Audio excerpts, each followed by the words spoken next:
నమస్కారం నేను Kavya metro news కి స్వాగతం ఏపీ హైకోర్టు న్యాయమూర్తులుగా జస్టిస్ బొప్పన వరాహ లక్ష్మీ నరసింహ చక్రవర్తి జస్టిస్ తల్లా ప్రగడ మల్లికార్జునరావు ప్రమాణం చేశారు. వీరితో హైకోర్టు ప్రధాన న్యాయమూర్తి జస్టిస్ ధీరజ్ సింగ్ ఠాకూర్ ప్రమాణం చేయించారు. ఇప్పటివరకు జస్టిస్ బొప్పన వరాహ లక్ష్మీ నరసింహ చక్రవర్తి జస్టిస్ తల్లా ప్రగడ మల్లికార్జునరావు అదనపు న్యాయమూర్తులుగా ఉన్నారు. ఈ కార్యక్రమంలో హైకోర్టు న్యాయమూర్తులు బార్ కౌన్సిల్ సభ్యులు పాల్గొన్నారు. Boppana Varaha Lakshmi Narasimha Chakravarti, having been appointed a judge of the High Court of Andhra Pradesh, do swear in the name of God, that I will bear true faith and allegiance to the Constitution of India as by law established, that I will bear true faith and allegiance to the Constitution of India as by law established, and that I will uphold the Constitution and the laws. I, Talla Pragada Mallikarjunarao, having been appointed a judge of the High Court of Andhra Pradesh, do swear in the name of God, that I will bear true faith and allegiance to the Constitution of India as by law established, that I will bear the true faith and allegiance to the Constitution of India as by law established, and that I will uphold the Constitution and the laws. YSR EBC నేస్తం పంపిణీ కార్యక్రమం జిల్లా collector కార్యాలయంలో జరిగింది. జిల్లా collector కార్యాలయంలో collector Venugopal Reddy EBC నేస్తం లబ్ధిదారులకు చెక్కును అందించారు. నంద్యాలలో ఈబీసీ నేస్తం 3వ విడత నిధులను ముఖ్యమంత్రి విడుదల చేశారు. జిల్లాలో 3వ విడత 21,687 మంది లబ్ధిదారులకు 32,53,00,000 రూపాయలను పంపిణీ చేసినట్లు కలెక్టర్ తెలిపారు. అగ్రవర్ణాలలో ఉన్న 45 నుండి 60 సంవత్సరాల వయసు ఉన్న పేద మహిళలను ఆర్థికంగా బలోపేతం చేయాలన్న ఉద్దేశంతో ఏబీసీ నేస్తంను రాష్ట్ర ప్రభుత్వం అమలు చేస్తుందన్నారు. కార్యక్రమంలో MLA Giridhar, deputy mayor Diamond Babu తదితరులు పాల్గొన్నారు. వైఎస్ఆర్ ఈబీసీ నేస్తం అగ్రవర్ణాల్లో ఉన్నటువంటి పేద మహిళలు 45 సంవత్సరాల నుండి 60 సంవత్సరాల మధ్యలో వయసు ఉన్నటువంటి ఈ మహిళలకు సంబంధించినటువంటి ఈ కార్యక్రమం 3వ విడత 15,000 రూపాయలు ఒక్కొక్క మహిళకి సంవత్సరానికి ఇచ్చేటటువంటి కార్యక్రమాన్ని గౌరవ ముఖ్యమంత్రి వర్యులు నంద్యాల జిల్లా నుంచి ఈ కార్యక్రమాన్ని ప్రారంభించడం జరిగింది. సో ఈ పథకం ద్వారా మన జిల్లాలోని దాదాపుగా 21,687 మంది లబ్ధిదారులకి 32,53,05,00,000 రూపాయలు మనకి మేలు జరగబోతూ ఉంది. తప్పనిసరిగా మహిళలందరూ కూడా ఈ వచ్చేటటువంటి ప్రభుత్వం మంజూరు చేస్తున్నటువంటి ఆర్థిక సహాయంతో పాటుగా మరికొంత లోన్ కానీ మరికొంత ఇతర వనరులను సమకూర్చుకొని వారి కుటుంబాలు మరింత ఆర్థికంగా ముందుకెళ్లడానికి ఉపయోగపడతాయని చెప్పి ఆశిస్తున్నాం. రైతాంగానికి కేంద్రం ఇచ్చిన హామీలను వెంటనే అమలు చేయాలని, మద్దతు ధర గ్యారంటీ చట్టం తీసుకురావాలని డిమాండ్ చేస్తూ రైతు సంఘాల సమన్వయ సమితి, కార్మిక ప్రజా సంఘాలు ఆందోళన చేపట్టాయి. శంకర్విల సెంటర్లో నిర్వహించిన నిరసనలో మోడీ ప్రభుత్వానికి వ్యతిరేకంగా నినాదాలు చేశారు.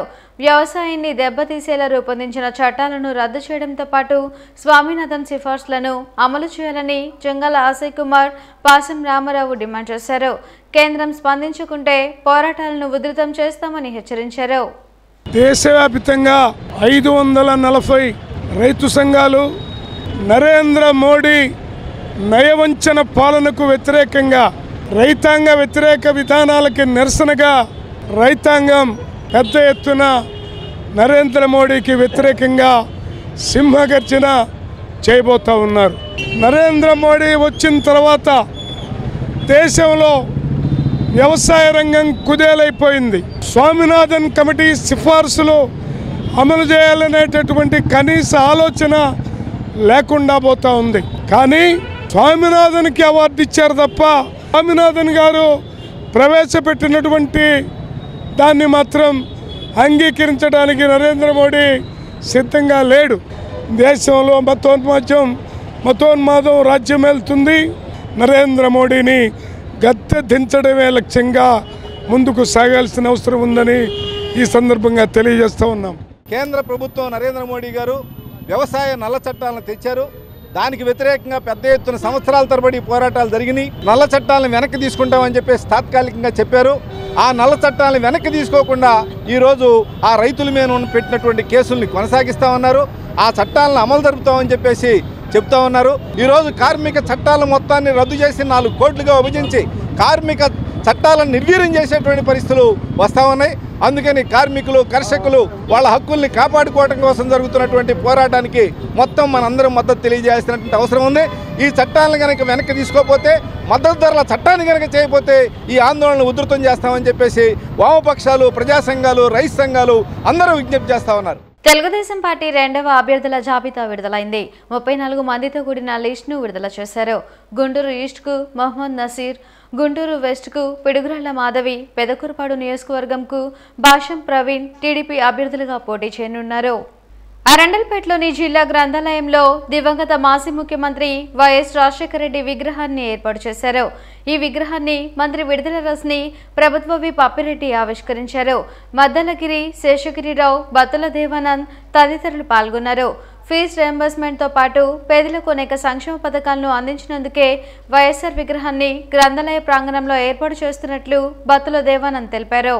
పేదల పెన్నిధి దివంగత నేత వైఎస్ రాజశేఖర రెడ్డి గారి విగ్రహం గ్రంథాలయంలో నిర్మించడం చాలా సంతోషంగా ఉంది. ఎందుకంటే రాజశేఖర రెడ్డి గారు ఫీజు రియంబర్స్మెంటు ప్లస్ పేదలకు అంబులెన్సు ప్లస్ ఆరోగ్యశ్రీ పథకాలు తెచ్చి దేశ చరిత్రలోనే ఏ ముఖ్యమంత్రి చేయని విధంగా ప్రజల గుండెల్లో గుండె చప్పుడైన మాజీ ముఖ్యమంత్రి రాజశేఖర రెడ్డి గారి విగ్రహాన్ని ఆవిష్కరించినందుకు మా గ్రంథాలయం తరపున, మా గ్రంథాలయ సంస్థ ఉద్యోగుల తరపున కృతజ్ఞతలు తెలియజేసుకుంటున్నాం.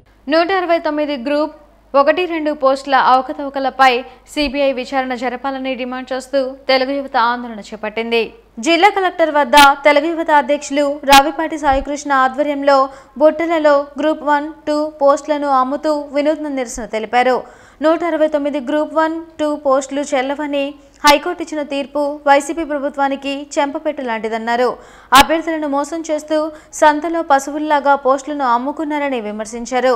గ్రూప్ 1-2 పోస్టుల అవకతవకలపై విచారణ జరిపి గౌతమ్ సవాంగ్, రామాంజనేయులపై చర్యలు తీసుకోవాలని డిమాండ్ చేశారు. ఓ ఎంఆర్ షీట్లను మార్చి గౌతమ్ సవాంగ్ అవకతవకలకు పాల్పడ్డారని ఆరోపించారు. హైకోర్టు తీర్పును అమలు చేస్తూ గ్రూప్ 1-2 పోస్టులను రద్దు చేయాలని డిమాండ్ చేశారు. ఏదైతే గౌరవ హైకోర్టు తీర్పిచ్చిందో 169 గ్రూప్ 1-2 ఉద్యోగాలు చెల్లవని చెప్పి నోటిఫికేషన్ ఇవ్వడం జరిగింది. ఇది వైకాపా ప్రభుత్వానికి, ముఖ్యమంత్రిగా జగన్మోహన్ రెడ్డికి ఒక చెంపపెట్టని మనం ఈ సందర్భంగా తెలియజేస్తా ఉన్నా. ఏపీపీఎస్సీ ద్వారా ఓఎంఆర్ సీట్లు గౌతమ్ సవాంగ్ గారు ఎప్పుడైతే డీజీపీగా అయిపోయిన తర్వాత ఏపీపీఎస్ చైర్మన్ అయ్యారో, అంతకుముందున్న పిఎస్ఆర్ ఆంజనేయులు గారు అక్రమాలకు పాల్పడి 49,000 ఓఎంఆర్ సీట్లు మార్చేసి ఈరోజు లక్షలాది మంది నిరుద్యోగులు పొట్టగొట్టారు. 169 గ్రూప్ 1-2 పోస్టులను సంతలో పశువులను అమ్మేట అమ్మేసి ఆంధ్రప్రదేశ్లో ఉన్నత విద్యకి ప్రాధాన్యం లేకుండా, చదువుకున్న వారి విలువ గుర్తింపు లేకుండా చేసిన పరిస్థితి ఆంధ్రప్రదేశ్లో ఉంది.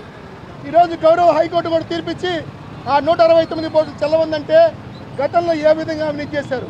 జగన్ ప్రభుత్వ టైంలో జరిగిన గ్రూప్ 1-2 నోటిఫికేషన్లు, పోస్టుల భర్తీ పైన సిబిఐ విచారణ జరపాలా. ఆ పిఎస్ఆర్ ఆంజనేయుల్ని అలాగే గౌతమ్ సవాంగ్ గారిని వెంటనే కస్టడీలో తీసుకుని విచారించాలా, వాళ్ళు పదవుల నుంచి తప్పుకోవాలా. జిల్లా ఫ్యామిలీ కోర్ట్ 5వ అడిషనల్ డిస్ట్రిక్ట్ కోర్ట్ పీపీలుగా వల్లపు కృష్ణ, బొడ్డు కోటేశ్వరరావు నియమితులయ్యారు. ఈ మేరకు నూతన పీపీలకు జిల్లా కోర్టులో సత్కార కార్యక్రమం జరిగింది.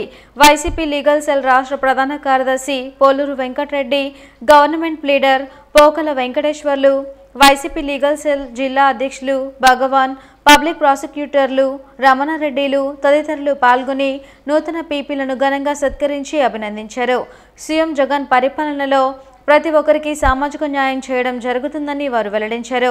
ఇందుకు అన్ని వర్గాలకు సమానంగా పీపీ పదవులు ఇవ్వడమే నిదర్శనమని చెప్పారు. అదేవిధంగా నూతన పీపీలు పేదలకు న్యాయం చేయడమే లక్ష్యంగా పనిచేయాలని సూచించారు. ఫ్యామిలీ కోర్టుకు సంబంధించి పీపీగా బొడ్డు కోటేశ్వరరావు గారు అయితేనేమి, అలాగే 5th కోర్టుకు సంబంధించి మిత్రుడు పల్లవ కృష్ణ గారికి అయితేనేమి నియమించడం జరిగింది పీపీలుగా. ముఖ్యమంత్రిగా ప్రమాణ స్వీకారం చేసినటువంటి జగన్మోహన్ రెడ్డి గారు సామాజిక న్యాయం పేరుతో ప్రతి ఒక్క వర్గానికి కూడా పీపీ పోస్టులు ఇవ్వడం జరుగుతూ ఉంది. ఈ సందర్భంగా గుంటూరు న్యాయవాదుల తరపున జగన్మోహన్ రెడ్డి గారికి ప్రత్యేక ధన్యవాదాలు తెలియజేస్తా ఉన్నాం. ఎస్సీ సామాజిక వర్గానికి చెందినటువంటి 5గురికి అయితేనేమి, ముస్లిం మైనారిటీలకు సంబంధించి ముగ్గురికి, బీసీ వర్గాలకు సంబంధించి ముగ్గురికి లా ఆఫీసులుగా నియమించడం గుంటూరు బార్ అసోసియేషన్ చరిత్రలో ఇది మొట్టమొదటిసారి జరిగింది. రానున్న రోజుల్లో కూడా ఇదే సామాజిక న్యాయం పాటిస్తూ అందరికీ న్యాయం చేయాలనే ఒక భావనతో గుంటూరు జిల్లా లీగల్ సెల్ పనిచేస్తూ ఉంది. ఈ వార్తలు ఇంతటితో సమాప్తం. నమస్కారం.